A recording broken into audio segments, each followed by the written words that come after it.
berdoa dulu ya untuk yang pertama. Berdoa mulai.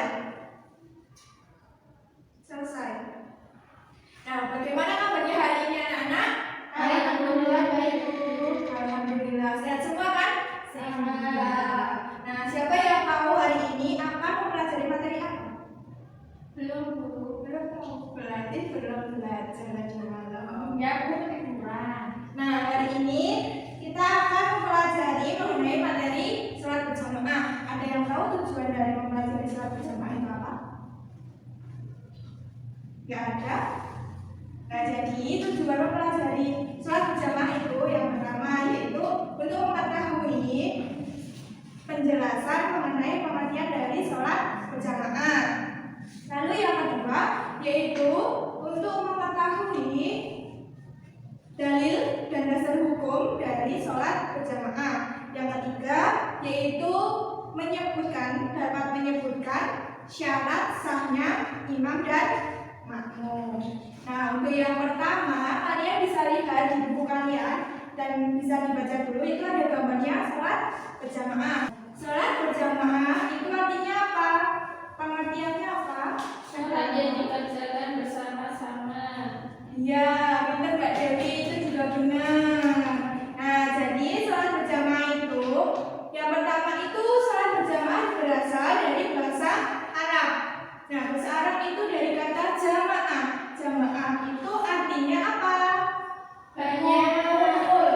Ya, bisa berkumpul, bisa banyak. Jadi kalau ini itu di kelas, berarti itu bisa dikatakan jamaah.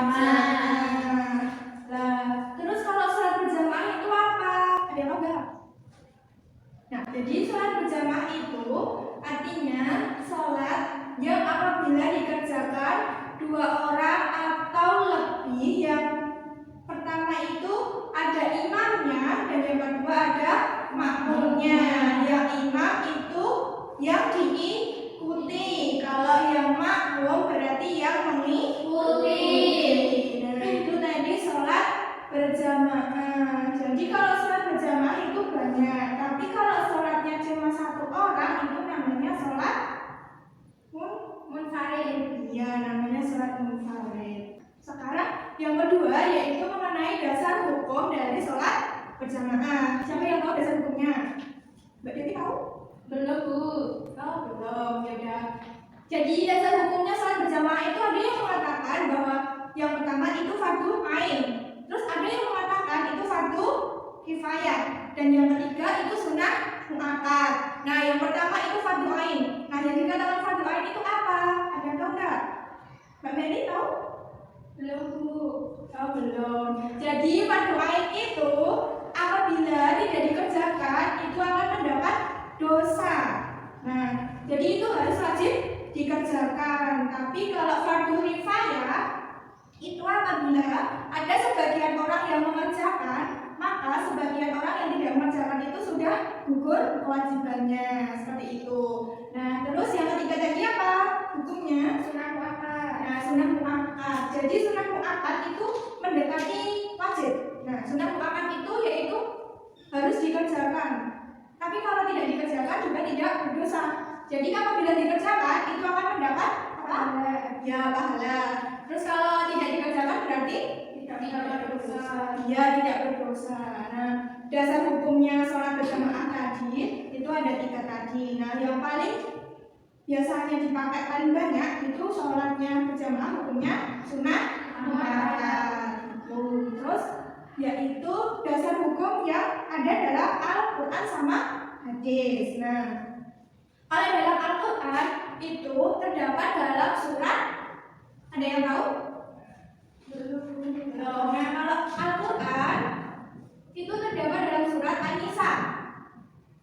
Jadi An-Nisa ayat 102. Nah, kalau dalam hadis itu terdapat hadis siapa? Bukhari Muslim. Nah, Bukhari sama Muslim.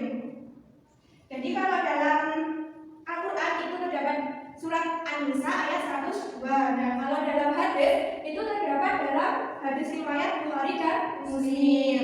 Nah, yang Bukhari dan Muslim itu sholat jamaah di afdalu min sholatil fardhi bisa ba'i wa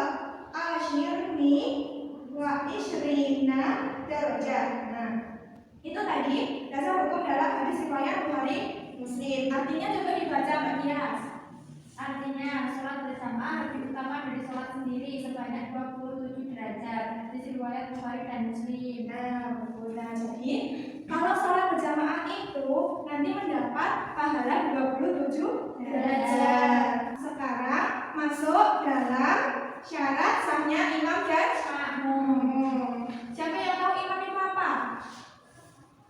Imam, Orang yang memimpin sholat. ya, imam itu orang yang memimpin sholat, imam. Kalau makmum, ada yang tahu? Orang yang dipimpin atau orang yang mengikuti sholat. Ya, jadi kalau makmum itu orang yang mengikuti sholat. Nah, jadi kalau dalam sholat berjamaah itu terdiri dari dua tadi ya, imam sama makmum. Nah, imam sama makmum itu mempunyai syarat. Kalau imam itu ada syaratnya berapa? 6. Nah, kalau imam itu ada 6. Sedangkan makmumnya ada berapa? 8. Nah, kalau makmum ada 8. Sekarang dibaca dulu syarat sahnya imam, yaitu Kak Beri coba syarat sahnya imam. Syarat sahnya imam yang pertama Islam, 2 tidak hilang akalnya atau gila, 3 mumayyiz atau anak yang sudah mampu membedakan yang baik dan yang buruk. Yang keempat, jika terdapat makmum laki-laki maka imam harus berjenis kelamin laki-laki, tidak boleh makmum laki-laki mengikuti imam perempuan. Yang kelima, tidak berhadas kecil maupun besar. Yang keenam, memiliki bacaan yang bagus dan mengetahui rukun-rukun sholat. Nah, jadi imam itu syaratnya itu harus dipenuhi kalau mau jadi imam. Nah, yang pertama tadi syaratnya harus Islam. Nah, jadi kalau orang tidak Islam atau kafir itu nggak boleh jadi imam. Nah, jadi dalam sholat harus Islam itu ya imamnya. Nah, sekarang yang kedua tadi apa? Tidak hilang akal atau Tidak gila. hilang akal. Nah, berarti yang jadi imam itu tidak boleh orang gila. Nah, orang yang gila itu tidak boleh sholat. Nah, sekarang yang ketiga tadi apa? Mumayyiz. Mumayyiz. Siapa yang tahu mumayyiz? Saya Bu, Ya, apa? anak yang sudah mampu membedakan baik dan buruk. Ya, jadi mumayyiz itu anak yang sudah bisa membedakan baik dan buruk. Terus ada yang keempat tadi, terdapat makmum laki-laki, imamnya harus laki. Laki. Nah, kalau ada makmumnya perempuan, terus imamnya laki-laki itu sudah benar. Tapi kalau makmumnya itu laki-laki, imamnya perempuan itu benar apa salah? Nah, jadi yang benar itu makmumnya perempuan, imamnya laki-laki. Yang kelima tadi tidak berhadas kecil atau besar. Jadi kalau jadi imam itu harus suci, nggak boleh berhadas kecil atau berhadas besar. Terus yang keenam itu ada memiliki bacaan yang bagus sama mengetahui rukun-rukun sholat. Nah, jadi kalau misalkan imamnya itu tidak bisa membaca Al-Quran, itu juga tidak boleh menjadi imam. Jadi harus diganti orang yang lebih fasih dalam membaca Al-Quran. Nah, itu tadi syarat sahnya imam. Mbak Dewi tadi syarat sahnya imam ada berapa? Syarat sah imam ada 6. Ya, ada 6. Diperhatikan ya, Mbak.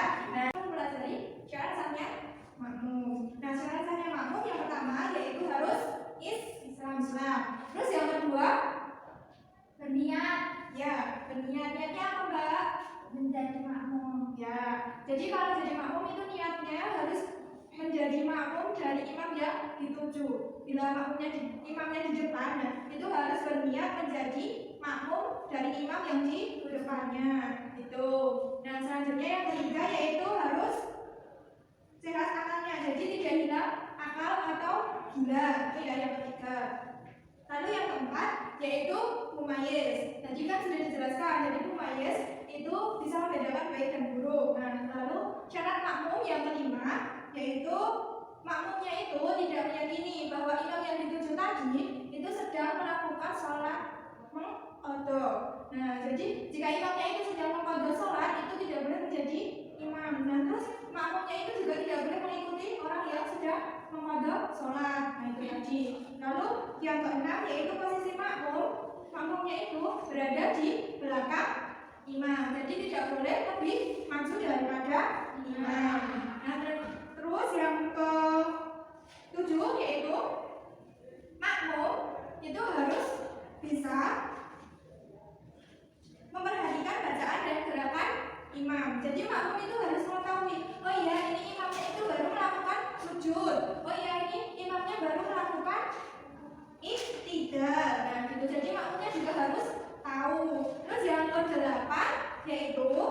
makmum itu harus mengikuti imam dari awal sampai akhir. Nah, jadi dari awal sholat itu makmumnya harus mengikuti imamnya. Tidak boleh makmum itu mendahului imam. Jadi harus mengikuti dari awal sampai akhir gerakannya selesai. Itu ya. Nah, itu tadi pembelajaran dari pengertian dasar hukum dan syarat sahnya imam dan makmum. Nah, jadi untuk kesimpulan materi pada hari ini tadi mempelajari dari pengertian tadi sholat berjamaah. Nah, sholat berjamaah itu tadi yaitu sholat apabila yang dikerjakan lebih dari 2 orang. Itu ya, yang satu jadi makmum, yang satu jadi imam. Terus dasar hukumnya itu yang biasa dipakai yaitu sunnah mu'akkad tadi.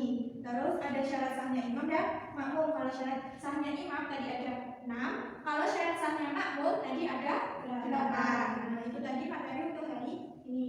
Nah, selanjutnya nanti ada tugas kalian kerjakan dulu. Ibu akan bagikan kertas. Nanti ditulis pertanyaannya, ditulis di kertas. Terus kalau sudah, tadi dikumpulkan ke depan. Itu ya, dikumpulkan dulu.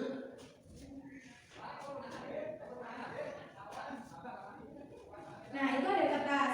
Nah, nanti ditulis. Ibu mau tanya dulu. Ada yang belum paham mengenai materi yang tadi? Sudah, Bu. Nah, alhamdulillah sudah. Sekarang silakan ditulis dulu itu soalnya. Nanti Ibu tunggu kalau sudah selesai bisa maju untuk mempresentasikan hasilnya ya. Nah, sekarang udah selesai belum tugasnya? Sudah, Bu. Oh ya, sekarang bisa dikumpulkan ke depan dulu ya. Jadi kumpulkan itu ditutup dulu tulisannya. Jangan tulisannya di atas ya.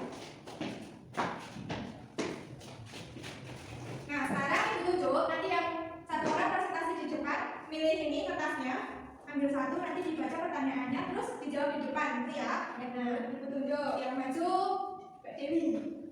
Ayo, Mbak. Nah, itu kertasnya. Silakan dibaca dulu pertanyaannya ya. Pertanyaannya, sebutkan syarat sah imam. Ya, tadi kan sudah dijelaskan ya Mbak Dewi tadi syarat sahnya imam. Nah, syarat sahnya imam tadi ada berapa? Ada 6, Bu. Nah, ada 6. Sekarang coba disebutkan. Yang pertama Islam. ya, yang kedua Tidak dengan akal atau gila. ya, terus yang ketiga Majlis. 4 Yang keempat, jika makmumnya laki-laki maka imamnya harus laki-laki. ya, 5 Tidak hadas. ya, terus ke-6 Memiliki bacaan yang bagus dan mengetahui rukunnya. nah, itu tadi mengenai syarat Syarat sah menjadi imam. ya, pintar. Terima kasih Mbak Dewi, silahkan. Sama-sama, Bu. Ya, nah jadi tadi materinya sudah bisa diterima semuanya ya. Sudah, Bu. Alhamdulillah. Nah, selanjutnya nanti Ibu akan memberikan tugas untuk di rumah evaluasi, yaitu nanti bukunya itu yang halaman 40 nanti ada soal itu dikerjakan di rumah ya. Ya, Bu. Iya, besok minggu depan dikumpulkan lagi ya. Ya. Sekian dari Ibu, kurang lebihnya mohon maaf. Kita akhiri dulu dengan